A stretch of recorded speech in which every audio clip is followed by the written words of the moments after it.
Primeiro Jornal. Tirol FM, com as primeiras informações do dia. Você está com o Primeiro Jornal, aqui na Tirol FM. Para Colégio Teutônia, somos todos CT inspirados em você. Colégio Teutônia, matrículas abertas e também carnes temperadas Dália. Fáceis, rápidas e muito saborosas. Dália Alimentos é o melhor pedaço do seu dia. Temperatura agora aqui em Languiru, Teutônia, alcançando a casa dos... Deixa eu abrir aqui. 20 graus, 21 graus agora. Previsão de chuva, especialmente a partir de amanhã. Hoje alguma nebulosidade já no vale, mas a chuva deve retornar ao estado na parte da manhã de terça-feira, amanhã, portanto. Portanto, quem for sair, amanhã, quarta-feira, vai ter o acessório do tal do guarda-chuva junto consigo para conseguir transitar por aí, tá certo, gente? 8h08.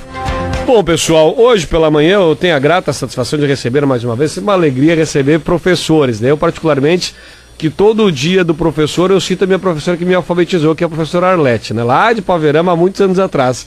E hoje eu recebo aqui em nossos estúdios também uma dessas pessoas, dessas figuras marcantes que são professores que passaram pela nossa vida. Professora de quando fazia administração na Univates, né? Lá se vão alguns anos. Professora e acadêmica da Academia Literária do Vale do Taquari, escritora, Ana Cecília Togni. Professora, seja bem-vinda. Bom dia, tudo bem? Bom dia, Vini, tudo bem? É uma satisfação novamente estar aqui conversando contigo. E uma vez professor, sempre professor. Sempre professor, e né? Me emociona quando eu ouço um aluno fazer uma referência a um professor como tu fizeste agora, a tua professora alfabetizadora. Exatamente. Bom, professora, vamos falar de mundo dos livros, né? Até porque saiu um dado, e esse dado... eu não sei se ele é preocupante para vocês que vivem nesse meio acadêmico envolvidos com a literatura, porque é o hábito cada vez mais raro entre os brasileiros de ler livros, né? Eu começo a entrevista citando algo que a gente havia falado aqui fora do ar, que esse final de semana eu tive a oportunidade de filmar 15 anos de uma menina de Paverama, o nome dela é Tainá, e ela propôs para o pai, é uma família tradicional, e ela é a única menina dentro dos sobrinhos, né? Dessa família, dos netos, enfim, e ela propôs que em vez de uma festa de 15 anos, glamurosa, com todo aquele cerimonial, o pai trocasse todo o investimento na festa em livros. Não está tudo tão perdido assim, professora? Não, eu penso que há exceções à regra, né? E essa provavelmente é uma delas, porque a grande maioria dos adolescentes, dos jovens, eles hoje em dia não leem mais tanto, né? Há os que leem, sim, não vamos dizer que ninguém lê, há os que leem. Mas hoje, isto que eu sou uma pessoa completamente a favor da tecnologia, acho que isto não podemos viver sem ela mais, né? Todo o desenvolvimento que provocou no mundo. Mas hoje, os jovens, pré-adolescentes, adolescentes, preferem estar no celular, conversando, ouvindo música, fazendo outras coisas, do que lendo livros impressos. Muitos leem no celular também, ou no tablet, mas a grande maioria não faz mais isso. Agora, professora, a senhora tem diversos livros voltados ao público infantil, né? Isso. A leitura é um hábito que começa quando? Desde pequeno, tem um período da adolescência com livros atrativos, como especialmente esses que surgiram há alguns anos, né, nos últimos anos, essa literatura moderna, talvez, não sei se é assim a denominação correta, o que surgiu nos últimos... Diário de Banana, exatamente, exatamente, essas coisas, adolescentes, pré-adolescentes, enfim. Isso. Esse hábito da leitura, ele começa quando? Eu penso que ele começa ainda quando as crianças são bebezinhos. Porque se os pais contarem histórias, primeiro contarem, depois forem possibilitando, quando eles vão ficando maiores, que eles manuseiem livros, mesmo que eles não saibam ler, mas que eles desenhem, rabisquem, porque um livro é para ser manuseado, né? Não é para ser guardado numa estante idolatrado. Então, se eles forem manuseando, e desde pequeninhos, e tendo acesso, mesmo que seja gibi, como a gente diz, revista em quadrinhos, né? Com certeza, eles vão ter um pequeno interesse. E esse interesse ele tem que ser fomentado a partir daí, né? Que depois os pais também consigam alcançar para seus filhos revistas semanais, não revista de fofoca de artista de TV, mas revista que proporcione algum conteúdo, né? E livros, os livros não precisam ser livros de 300 páginas. Um livro menor, de 20 páginas, de 30 páginas, de 50 páginas. Então, se ele começa na infância com literatura infantil, se ele começa bebezinho ouvindo histórias, ele certamente vai ter o sentido aguçado para a leitura mais tarde. E essa comparação dessa pesquisa, qual a senhora, inclusive, foi ouvida também pelo Jornal A Hora, né, professora? Isso, pelo Jornal A Hora. Jornal A Hora, né? O que reflete isso nos nossos brasileiros, né? Eu sei que a senhora trouxe alguns dados do Enem também, né? Acho que um dos reflexos passa por aí também, né, professora? Exato, porque veja bem, eu como professora universitária, durante muitos anos, 32 anos como professora universitária, tive centenas, milhares de alunos. E numa época dessas, a Univates pediu que os professores fizessem um projeto paralelo às suas aulas.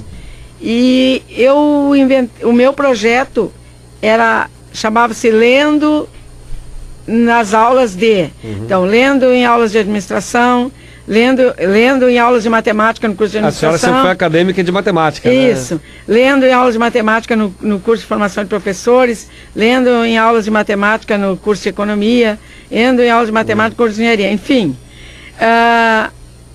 os alunos diziam, mas como, prof? Que é isso? O que tem que ver a leitura com a matemática? Não tem nada que ver. Mas tem tudo a ver. Porque tinha alunos lá que nunca estavam na universidade e nunca tinham lido um livro inteiro. Então, por exemplo, assim, ó, menino, se tu aprende a ler, se tu lê, tu entende o que tu estás lendo, então também a matemática não vai ser um bicho-papão. Porque o que vai acontecer? Se eu te proponho uma situação, problema, não só em matemática, mas na vida a gente tem problema todos os dias, tu tem que achar solução para ele. E para tu ter solução para ele, tu tem que entender o que está escrito no problema de matemática, entender a situação que se apresenta e, a partir dela, tentar achar a solução. Então, se tu tem um raciocínio treinado, né, e se tu tem embasamento teórico de leitura, tu certamente vai conseguir resolver os problemas de matemática e os outros. E falando no Enem, a gente teve em torno de 6 milhões e 200 mil inscritos. Na verdade, que fizeram, né? Eram 8 milhões de inscritos, mas em torno de 8,5% não compareceu. Desses 6 milhões 193 mil aqui, 529.374 tiveram sua redação zerada. Zerada, sendo que desses 248.471 foram anuladas.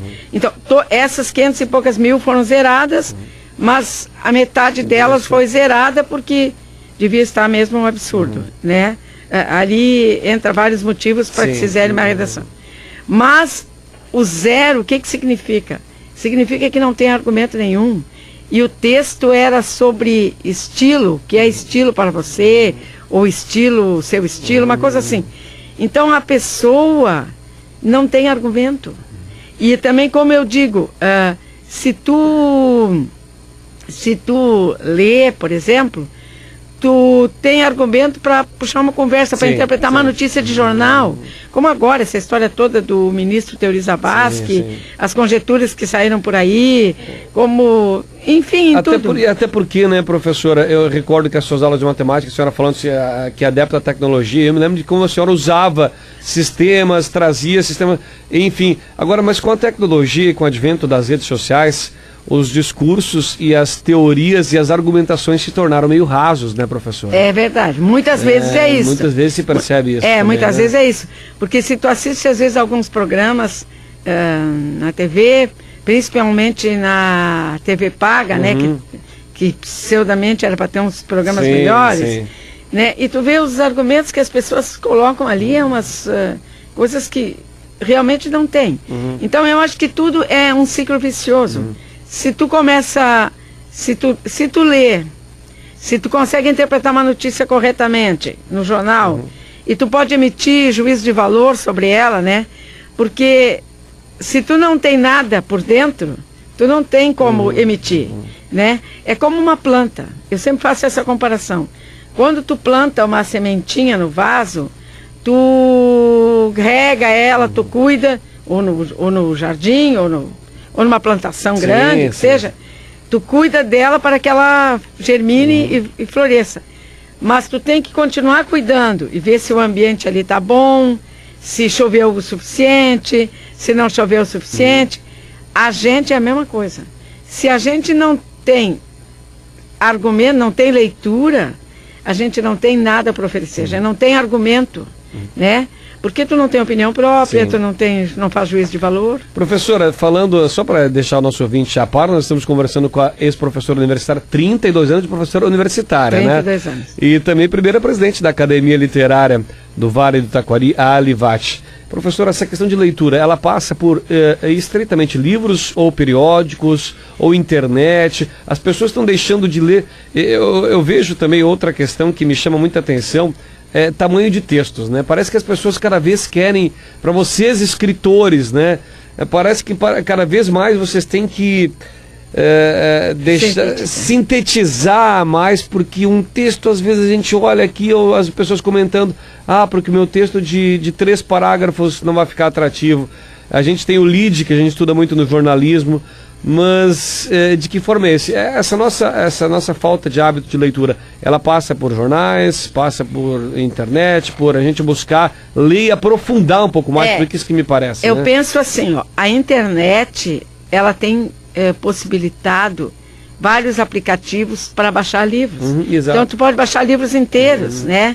E a facilidade é que tu pode ler onde tu estiver, esperando o ônibus, sentado em casa e tal.